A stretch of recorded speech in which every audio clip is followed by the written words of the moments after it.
Hello, everybody. Welcome to Wine World TV, the best wine show anywhere. I'm your host, Mark Fusco. Before we get started, make sure you're smashing that like button and subscribing to the channel. Every like and subscription helps build the channel. Even better, spread the word to your friends about the best wine show anywhere. All right. So, what we got going on here today? It's time once again for my kind of somewhat traditional look ahead to what my expectations are for this year. Shortly after this, shortly after you see this, I'll be making my usual appearance at the Texas Hill Country Wine Symposium. In some ways, it's replaced TexSom for me. It's closer, cheaper, and it's shorter. And I do feel like I get to see a bunch of my wine friends, just different ones. It's definitely different than going to a sommelier-oriented conference. The seminars are all about the production of wine.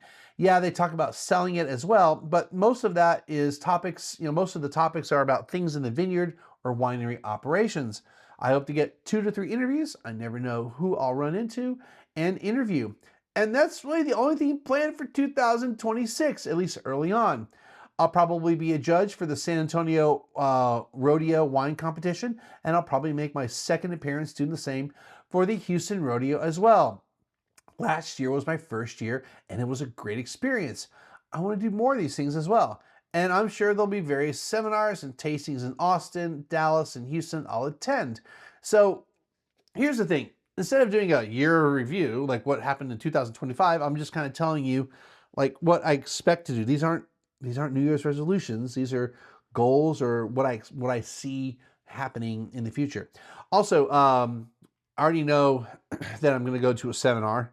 Go to a seminar already.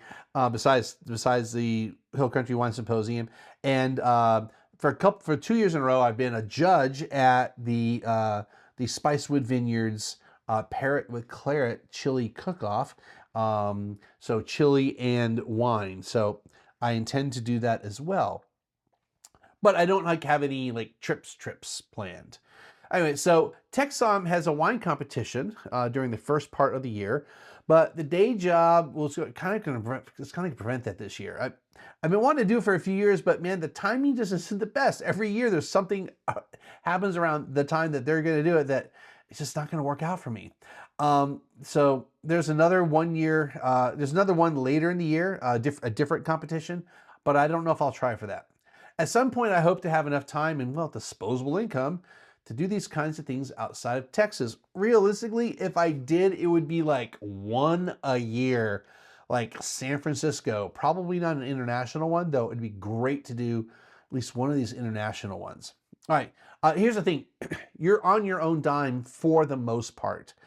Yeah, if you're like some major badass judge, famous person, they might take care of your travel, or they might take care of your hotel, or they might take care of some things, all of it, whatever. But for someone like me, no, you're on your own dime, buddy. And most people are, just so you know. All right, study update. First of all, let's take a little sippy sip of the Brazilian wine that I had for New Year's.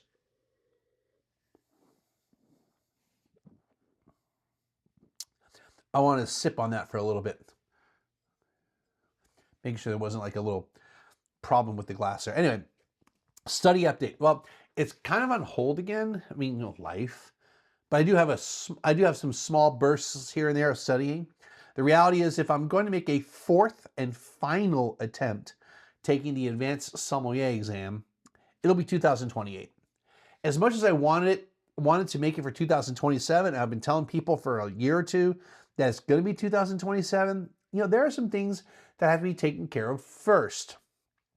Honestly, it all comes down to finances. 2027 is the year a lot of my personal finances clear up. So it's better if I get all those ducks in a row first. Plus, let's be honest, it's been forever since I passed certified in 2013. I've grown as a sommelier quite a bit since then. I tend to be viewed as someone that is extremely knowledgeable. even at the level of an advanced. Some people forget that I'm not, but I take it as a compliment. So I know I can kind of, quote, hang with a lot of them given the right subject. Other things, not so much. Anyway, yeah, I've shifted to 2028, but if I decide to stop where I'm at, that's fine. I don't need a pin to validate who I am. So, the thing is, I've been pursuing this since 2013, and there's no time limit. I could wait 10 years to try to pass it. It has to be the right time, have to feel comfortable with it, and it's really just a personal thing. It's not going to guarantee anything for me professionally. I'm not going to get an advanced Psalm pin or even a master Psalm pin, and I'm going to magically just be making all kinds of money and have like the most badass job of badass jobs. That's not how it works. Getting these certifications isn't like getting other certifications where you need the certification in order to attain certain types of jobs or certain levels of jobs. Yes, in the restaurant industry, they want to see you with an intro or at least a certified Psalm, but it's almost never an absolute requirement. It's more of a, we would like for you to have that.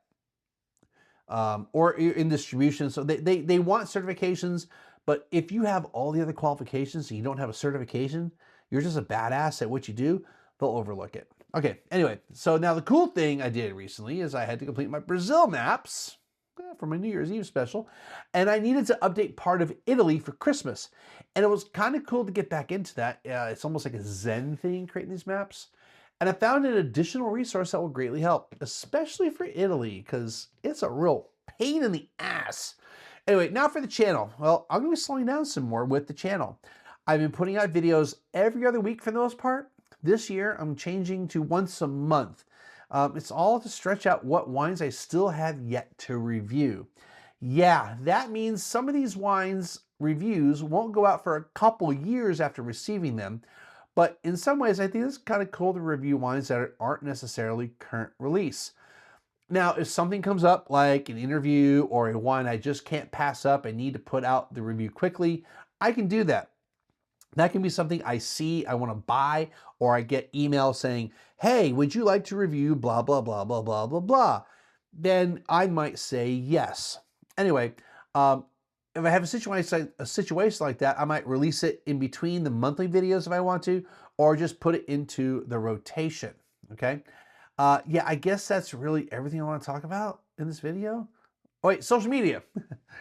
Okay, so I've been off of it for the most part since mid-2024. I've been on Instagram for a few months now due to events I've gone to and videos I've done. I do plan to deactivate that shortly after the symposium. Facebook will remain deactivated for the foreseeable future. I'll probably deactivate that. Probably will have been deactivated by the time you see this. And that's my personal Facebook account. I did not reactivate my wine one. It's been very nice not to be constantly on the socials. I really don't miss it. I don't have the apps on my phone, so I can only really easily access it at home right now. I mean, I do watch a lot of YouTube videos now, and I use news apps a lot more, so I just shifted to doom scrolling elsewhere. All right, I'm done, I think, for reals. Let's take another sip. Anyway, so while I won't be posting as much as I usually do, I'd still appreciate all the likes and subscriptions I can get. The channel continues to slowly build, and I'm totally okay with that.